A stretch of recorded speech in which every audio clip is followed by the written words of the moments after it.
5 seconds.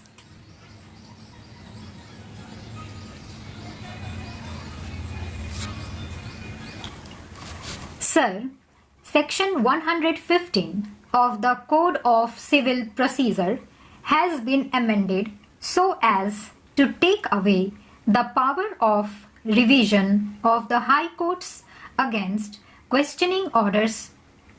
This revision was causing a lot of inconvenience to the litigant against questioning orders filed in courts which are pending for years, and the suits are being stayed. This has been taken out. Of course, the power of revision of the High Courts is there where no appeal lies. I fully endorse this amended clause. About judgment, a new clause has been introduced. The judgments should be delivered within a fortnight of the closing of the hearing of the case. If that is not possible, with notice to the parties, it should be done within 30 days. This is very salutary. If the court finds that it is not possible to deliver the judgment within 30 days for reasons to be recorded in writing, it can postpone the delivery of the judgment to a subsequent date, giving notice to the parties. Therefore, the purpose of the amendment would not be served. Ordinarily, in cases where the judge has to give notice to parties of judgment at a later date, and I do not think the litigant will be benefited. I am glad that another new order has been added which gives the party, the litigant, the costs incurred by him prior to the filing of the suit. It is a good thing. Previously, the plaintiff who obtained a decree could not get the costs incurred by him prior to the filing of the suit. Now, this has been included. It is a good improvement. Under this provision, in such family suits, the courts shall try to settle them before the trial begins.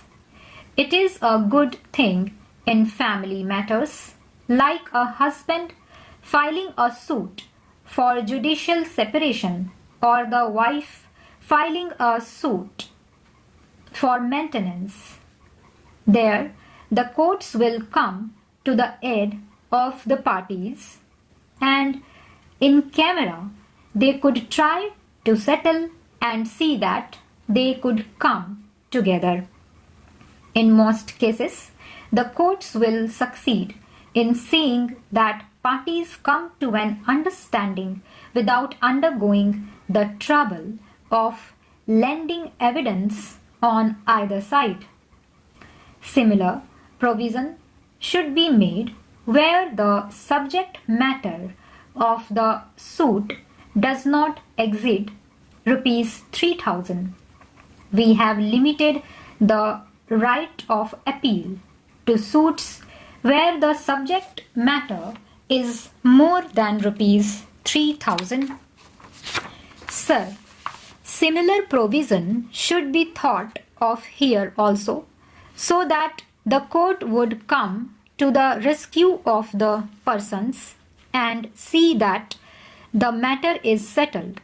Now, the position is that assistance of lawyer would be given to the plaintiff. The High Court is authorized to frame rules as it deems fit, but God alone knows when the High Court will frame such rules. Legal aid should not be taken as only an assistance of a lawyer. Now, you are giving assistance of only lawyer to plaintiff who is needy. But what about defendant who is also equally poor? I am not talking about poor defendants. He is equally needy and he should be entitled to legal assistance. This, of course, comes within the purview of legal aid.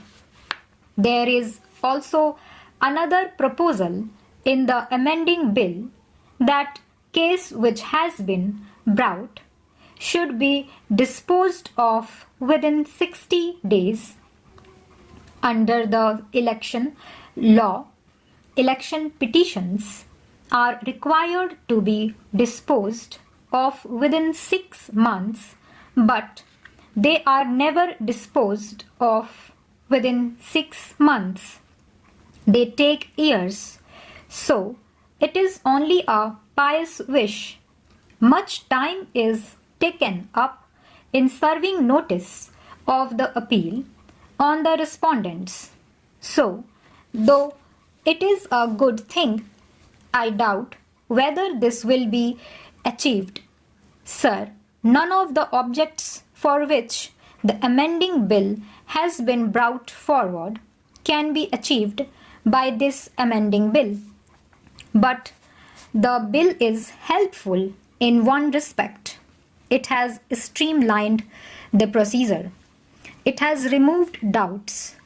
It has removed conflict of judicial decisions by codifying the law. On legal aid, the question is how the litigant can have inexpensive justice and also speedy justice. Court fees have become major source of revenue for each state government, and every year they raise court fees.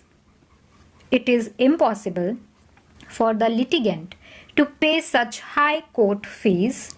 The law minister told us that last year he had written to chief ministers about it. But there has been no effect so far. When I spoke on law ministry's demands this year, I said that court fees should be kept within reasonable limits and that they should not be raised. Administration of justice is also a function of a state which is a welfare state. Another way of imparting inexpensive and speedy justice is to decentralize the courts.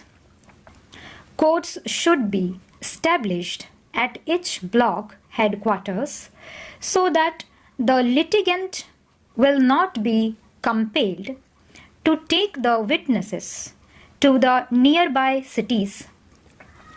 The witness is the major source of expenditure for the litigants because witness has to be treated like an honored guest. Stop.